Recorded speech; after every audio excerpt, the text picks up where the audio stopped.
C'est un sondage qui fait l'effet d'une bombe politique et honnêtement, j'avoue que ça me surprend un peu. Alors attention, attention, bon, le sondage, vous l'avez sous les yeux, 51% au second tour de l'élection présidentielle 2027 face à Gabriel Attal, le coup de tonnerre Le Pen. Donc Marine Le Pen, pour la première fois dans un sondage, est donnée gagnante au second tour de l'élection présidentielle. Donc là, vraiment énorme coup de tonnerre. Alors, je nuance immédiatement quand même, mais vous le verrez, ensuite je vais m'en réjouir, mais euh, on annonce toujours le RN au-dessus du score qu'il fait réellement par la suite. C'est une constante dans l'histoire politique récente. On a toujours annoncé le RN, Marine Le Pen, à 45, 48, etc. Puis finalement, ça finissait à 40, 42. Quoi. Donc voilà, attention, malgré tout, ce sondage, il est très important et très positif. Premièrement, il est positif parce que c'est un sondage de qualité. On est sur un sondage IFOP, donc on a pu, par le passé, avoir des sondages un peu similaires, mais là, on est quand même sur l'IFOP, c'est quand même la référence, donc on est à peu près sûr qu'on est sur des données correctes. Donc déjà, ça c'est excellent. Et puis le message derrière que ça envoie est quand même très intéressant. Alors, on va d'abord, on va regarder ensemble ce que ça dit selon les hypothèses que je trouve intéressantes. Hypothèse Gabriel Attal, Marine Le Pen. Gabriel Attal, 49%, Marine Le Pen, 51%. OK. Édouard Philippe, 50%, Marine Le Pen, 50%. Là, ça se joue à pas grand-chose. Mais c'est déjà phénoménal. Mais ce qui est vraiment extraordinaire, c'est qu'en cas de second tour avec Jean-Luc Mélenchon, eh bien là, c'est une victoire sans appel. 64% des intentions de vote à l'heure actuelle. Là, on peut dire que c'est assez intéressant quand même. Ça nous montre quoi déjà, premièrement, cette donnée-là? Ça nous montre que la gauche, et c'est ce que j'annonce avec joie depuis des semaines et des mois, la gauche s'est définitivement marginalisée. Elle s'est marginalisée dans un double mouvement. La première fois au moment des émeutes pour Naël, souvenez-vous, la gauche qui avait appelé à l'émeute à l'époque. Complètement dingue. J'avais fait plusieurs vidéos là-dessus. Je vais essayer de vous les mettre en description parce que je pense que même les regarder aujourd'hui, c'est nécessaire. Parce qu'en plus, ça vous permet d'avoir des arguments quand vous en reparlez avec vos amis aujourd'hui, etc. Pour moi, c'est un tournant qu'il faut toujours citer. Quand on parle avec des lambdas, etc., autour de nous, pour leur ouvrir les yeux sur la nature complètement dingue de la gauche, il faut leur parler des émeutes déjà. Mais aussi, évidemment, et j'en avais fait plusieurs vidéos également, sur le Hamas, les actes du Hamas complètement fous, complètement terroristes et abominables du 7 octobre, où la gauche, mais avait pété un plomb. Je ne sais pas ce qui leur est passé par la tête. Alors là, par radicalisation. Ils sont en train de se radicaliser, ils sont en train de s'enfermer dans une spirale infernale, mais ils ont mis des jours et des jours avant de condamner du bout des doigts le Hamas, quand certains d'entre eux ont continué à glorifier la résistance du Hamas. Hein. Enfin, la folie totale. Et ces deux événements mis bout à bout, ça a constitué une auto-diabolisation, une auto-marginalisation. Je sais pas, ils ont un petit côté maso, hein, les gauchistes. Faut pas l'oublier. Ils aiment bien voir. Alors normalement, ils aiment bien faire souffrir les autres. Ils aiment bien détruire la grandeur autour d'eux. Mais il y a aussi ce côté ethno-masochiste et ce côté masochiste toujours. Et je sais pas. Et peut-être que ça a joué. Peut-être que c'est leur stratégie d'aplaventrisme devant les immigrés extra-européens aussi. J'en sais rien. Mais en tout cas, voilà. Résultat des courses, ça donne ça. Voilà. Ça donne 51% pour Marine Le Pen à la fin et surtout 64% pour Marine Le Pen contre Jean-Luc Mélenchon parce que la gauche s'est marginalisée.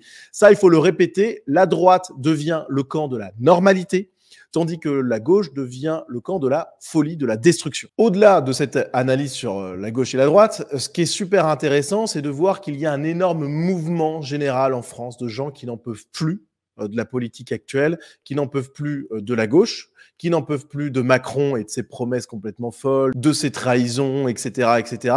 Il y a un ras-le-bol général, d'accord, et une droitisation générale en même temps. Ça, je trouve que c'est vraiment extraordinaire comme phénomène. C'est pas quelque chose qui sort de nulle part. Tous ceux qui regardent mes vidéos depuis longtemps le savent.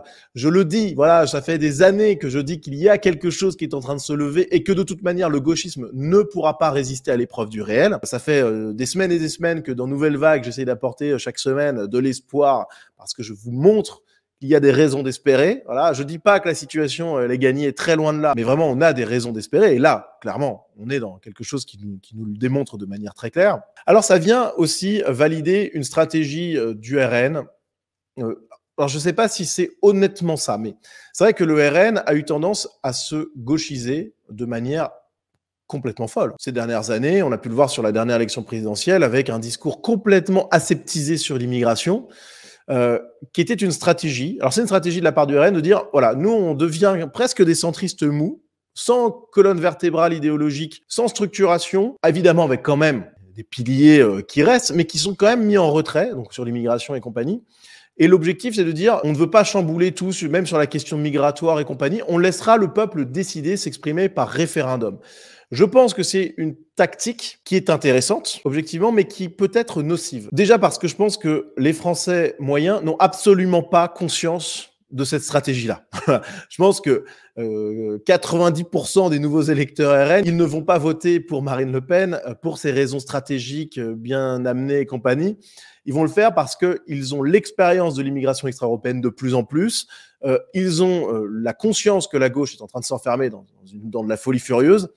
Et donc, ils votent par adhésion à ce que représente le Rassemblement national dans l'esprit général et pas pour ce qu'il est dans les stratégies politiciennes d'aujourd'hui et compagnie. Donc ça, déjà, je pense que c'est important à dire.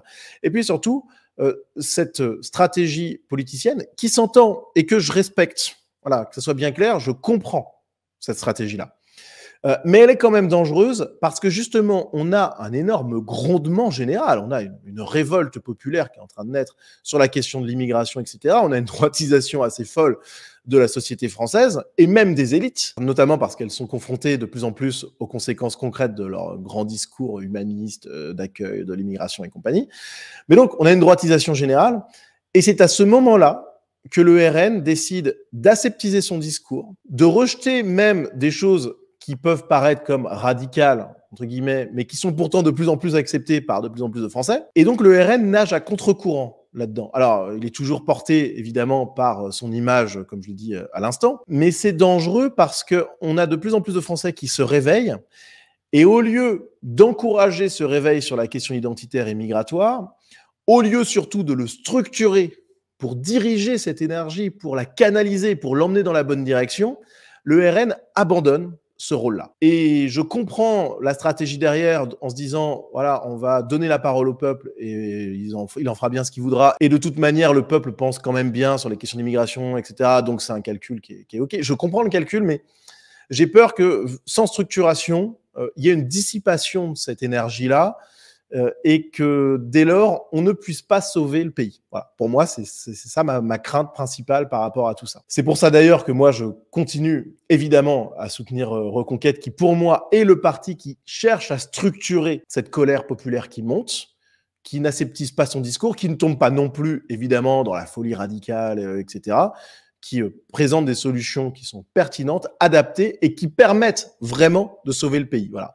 Et ça n'empêche pas d'avoir ce discours-là, structuré idéologiquement, percutant, tout en laissant la parole au peuple pour le réaliser une fois qu'on arrive au pouvoir. Surtout que, je le répète, le RN, s'il arrive au pouvoir, ça ne sera pas grâce à cette stratégie de normalisation, même si ça peut jouer à la marge et ça peut jouer quand même un peu, hein, même de manière significative dans certains secteurs de la société, je ne le nie pas. Mais ça sera surtout parce que les gens, bon, bah voilà, ils voient l'immigration, ils en ont marre, votent Le Pen, quoi. Je veux dire, bon, c'est quand même ça l'essentiel. Et c'est pour ça que je trouve cette stratégie dangereuse et voilà, un petit peu, moi je trouve ça dommage, quoi. Je pense que c'est pas une bonne chose. Après, bah tant pis, hein, ça donne un espace complètement incroyable à Reconquête qui fait de l'excellent travail sur toutes ces questions-là. Vraiment, c'est le parti pour lequel d'ailleurs il faut voter pour les élections européennes à tout prix, parce que là, il y a 0 vote utile aux élections européennes.